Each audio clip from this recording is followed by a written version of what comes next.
암과 후속 유전학 5번째 시간입니다. 이 전 시간에 암은 유전자 돌연변이에서 온다. 그렇지만 돌연변이가 암을 일으키는 다는 아니다. 돌연변이는 그 길보다. 그러면 나머지는 뭐냐? 이 시간에 하고자 하는 게 그거거든요. 암은 거의 대부분 후속 유전학적인 영향에 의해서 암이 발생을 한다. 그럼 후속 유전학이라는 것을 어떤 걸 말하는가?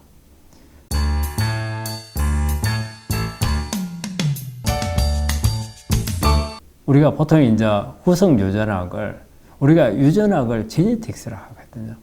그런데 이제 후속 유전학을 영어로 에피제네틱스 이런 말을 써요.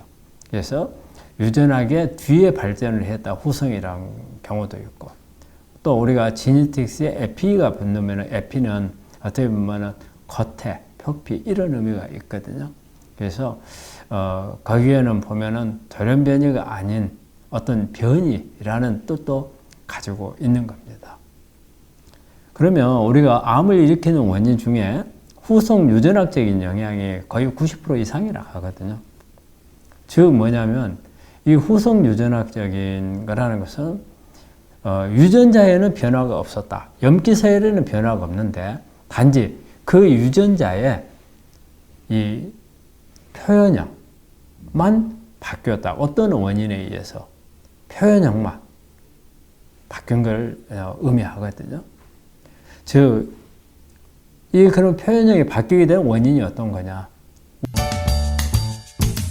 우리가 사는 환경이라든지, 또 음식이라든지, 그 다음에 스트레스, 그 다음에 생활 습관, 이런 부분이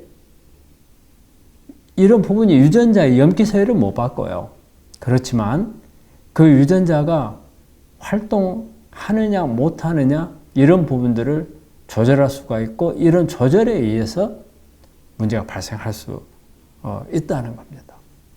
그러면 우리가 그럼 어떻게 이런 현상이 오느냐? 이 후속 유전학이라는 것도 아무렇게나 오는 게 아니에요. 뭐 보통은 늘 우리가 이제 후속 유전학을 설명을 할 때 그 유전자는 모든 유전자가 이 기능을 하려면은 스위치가 켜져야 돼요. 근데 이 스위치를 끄고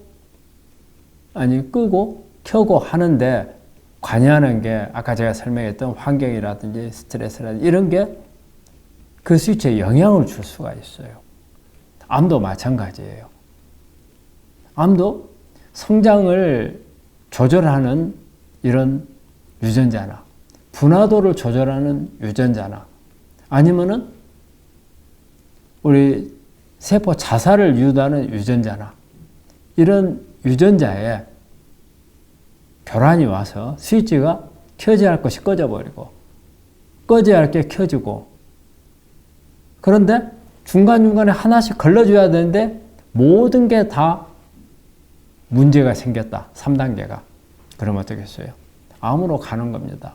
그리고 그 외에도 다양한 만성 질환들도 갈 수도 있고 그렇거든요.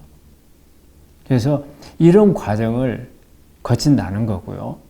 그 다음에 거기에 영향을 주는 것은 이런 우리가 주변에서 일어날 수 있는 일, 환경, 스트레스, 생활습관, 음식, 이런 부분들이 암으로 유도를 할 수가 있다.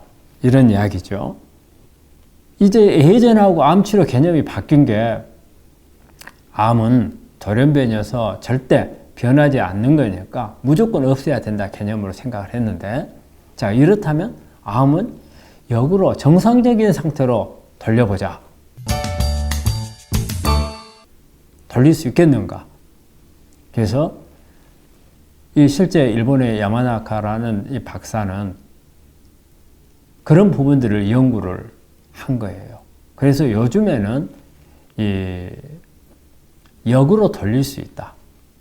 역으로 정상, 그 암세포를 정상으로 돌릴 수 있다는 그런 연구가 많이 발표되고 있거든요. 그래서 치료도 마찬가지로 앞으로는 암세포를 무조건 없앤다고 생각을 하면 장기를 손상을 줄 수가 있고 조직을 손상을 주기 때문에 인체의 기능에도 이상이 올 수도 있거든요. 그럼 가장 좋은 게 뭐겠어요? 이런 부분들을 막 드러내서 없애는 것보다는 정상적으로 돌릴 수 있다면 돌리게 되면 기능 손상이 하나도 안 오잖아요, 장기. 그 다음에 어떤 우리의 미관상, 특히 유방암 같은 우리 환자분들 같은 경우는 어떤 성징이 상실이 되는 그런 부분도 있잖아요. 그런 부분을 오지 않고도 치료를 할 수 있다 하는 어때요? 우리 아주 희망적인 부분이에요. 그리고 앞으로는 이 방향으로 치료를 가기 위해서 수많은 우리 박사님들이 연구를 하고 있고요. 그리고 이런 부분들을 앞으로는 가장 첨단 치료라고 생각이 돼요. 이런 후성 유전학적으로 이런 실패라든지 그 다음에 스위치라든지 마이크로 RNA라든지 이런 부분들을 정상적으로 돌릴 수 있는 그런 물질들이 우리 천연물에 많이 들어있어요. 그래서 이런 천연물들을 이용을 해서 치료를 하려고 하는 시도가 상당히 시도를 하고 있고 또 발전되어 가고 있어요. 그래서 병원들 간에도 보면은 이런 치료를 하는 병원들이 상당히 있고 앞으로는 이 부분이 치료하는 데 상당히 희망이 되리라고 생각을 합니다. 그래서 이 시간에는 암은 후성 유전학적인 영향이 훨씬 더 크다. 우리가 생활하는 환경이 암을 예방하는 데라든지 암을 또 일으키게 하는 거라든지 또 암을 치료하는 데 있어서 중요하다. 전에는 이런 게 얼마나 중요하겠느냐. 단지 무조건 항암제, 수술, 막 이런 것만 생각을 하고 암을 무조건 많이 없애려고 하는 데만 치중을 했는데 지금은 어때요? 이런 영양 요소가 후성 유전학적인 부분이 훨씬 더 많기 때문에 이런 부분들을 중시하고 전인적인 치료를 함으로써 암을 좀 더 우리가 완치에 가깝게 치료할 수 있는 그런 바탕을 우리가 만들 수 있는 거고 바탕을 우리가 좀 더 신경을 쓰고 집중을 해야 한다는 그런 뜻이 담겨 있는 겁니다. 여러분들, 우리가 암 환자분들이 대부분 보면은 어디에 한 방에 듣는 치료가 있다더라. 여기에만 주로 신경을 쓰는데 실제 중요한 것은 이런 후성 유전학적인 영향을 정상으로 돌리는 게 중요하거든요. 그러면 어때요? 환경 개선해야 되겠죠. 그 다음에 음식도 잘 먹어야 되겠죠. 그 다음에 생활 습관 좋아야 되겠죠. 운동 많이 해야 되겠죠. 그 다음에 공기 좋은 거, 산소 많은 곳에서 생활해야 되겠죠. 이런 부분들이 치료에서 중요한 요소라는 것을 염두에 두셔야 됩니다.